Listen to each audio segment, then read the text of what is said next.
Hey, what is up? I'm Zaf, and today we are quickly going through the update that's coming this month in Kingdom of Heroes. But before that, I'd like to thank our sponsor for today, which is Rajah. But before that, if you're new here, I do make Kingdom of Heroes videos every week, so if you're up for that, consider subscribing and maybe like the video because it helps me out. And yeah, let's get to the patch.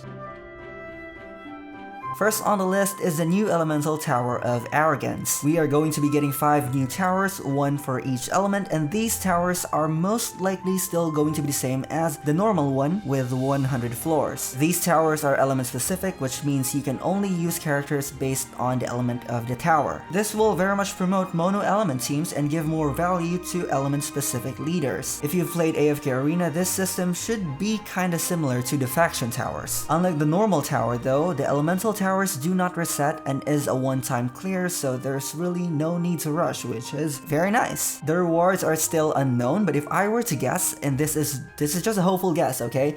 The last floor is going to give us a guaranteed element-specific 5-star. But it's just a guess. But I think it would definitely make sense because it is a one-time achievement. They are looking through the crafting system, which I myself have not yet touched because of the lack of materials, and they are going to implement more methods of obtaining these materials and adjusting the drop rates. One, they will decrease the drop rate for dusts, but increase the amount when they do drop, which is an overall buff. Because it's much better to actually get some runes and other mats rather than just a few amounts of dust. 2, Jewel of Nether drop rate in Awakening Valley will be increased. 3, they are adding crafting materials as rewards in challenge missions. 4, they are removing the dust requirement for crafting intermediate runes, which are the blue runes. We are getting a new fighter hero, and she is Muse. She's a rookie singer with a jewel-like charm, and it seems like her kit will have something to do with knockbacks. If I were to guess, she is going to have a round area of effect like Ingway that can push everyone that gets hit. It also seems like she's going to have a resistance leader skill, and she can deal more damage on enemies with lower resistance, which is very interesting because that's new and we don't really have that kind of mechanic yet. She also has a slow debuff, and it could be in her skill or it could be in her passive, but I am betting that it's going to be her passive. First, Lachesis is going to have a general damage increase and an improvement to her 3rd skill. Her 3rd skill, Intrusion Spell, is going to have some cooldown reduction mechanic, but it's conditional, and at the moment we don't know what those conditions are. It also says that after being attacked by Intrusion Spell, it will take enemies longer for them to take action. Now I don't really know what that means because at the moment this skill removes 70% of attack bar, and it slows, and it stuns, so I can't exactly predict what this means. But maybe they are going to make it 100% attack reduction instead of 70?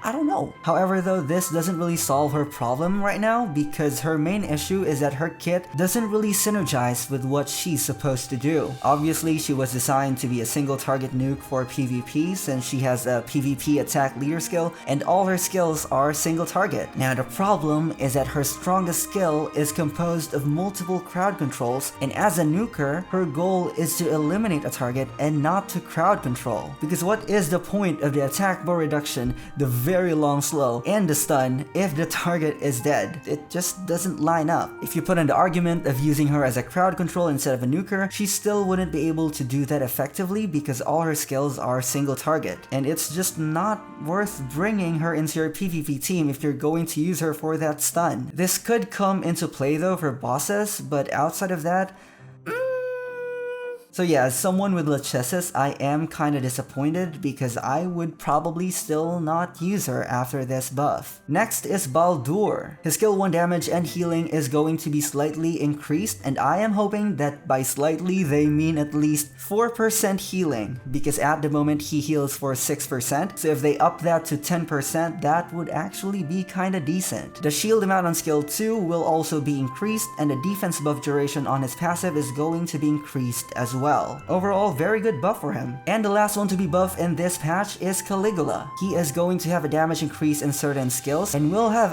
I think, a buff to his passive where he will gain a turn if he kills a target. At least that's how I understand it, and if it is that way, then that would actually make him really good. Like, think of Rauk in Summoner's War, where if he kills a target, he gains a turn, and he could just go on and keep killing everyone until there's no one left, or until he can't kill anymore. And if that is so, then he will be an amazing farmer, because aside from he will be fast because he can just go and kill and kill and kill, he also has a built-in lifesteal. Very awesome. His skill will also be changed so that it also scales on speed instead of his remaining HP, which is good so that you can also build him fast. Overall, very strong buff for Caligula, and as a 4-star, it's great because everyone can have him.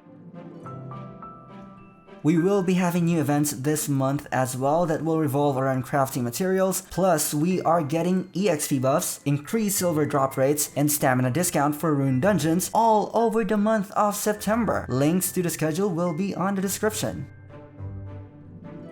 Lastly, we are getting costumes for warriors of the arena, which are Cyclops, Helena, and Caligula. They do look kinda so-so, but I am not really interested anyway because I am waiting for a costume for Morgan, because Morgan is my most favorite character in the game. So please game, if you could make us a costume for Morgan, maybe a wedding Morgan, that would actually be really good. Oh no, I actually want an Ice Queen Morgan. Game, give me an Ice Queen Morgan because I will instantly get that shit. And that concludes for our very first patch note in Kingdom of Heroes. Definitely some good changes coming this month, and I am very much looking forward to the future of this game. Anyways, that is all I have for now. I am Zaf, and I will see you in the next one. Goodbye. A good spot. That's a good spot right there. We're gonna do that. Oh, no. Oh shit! Ah! No, no. I was gonna use skill 3. That's what happens when you tap too fast.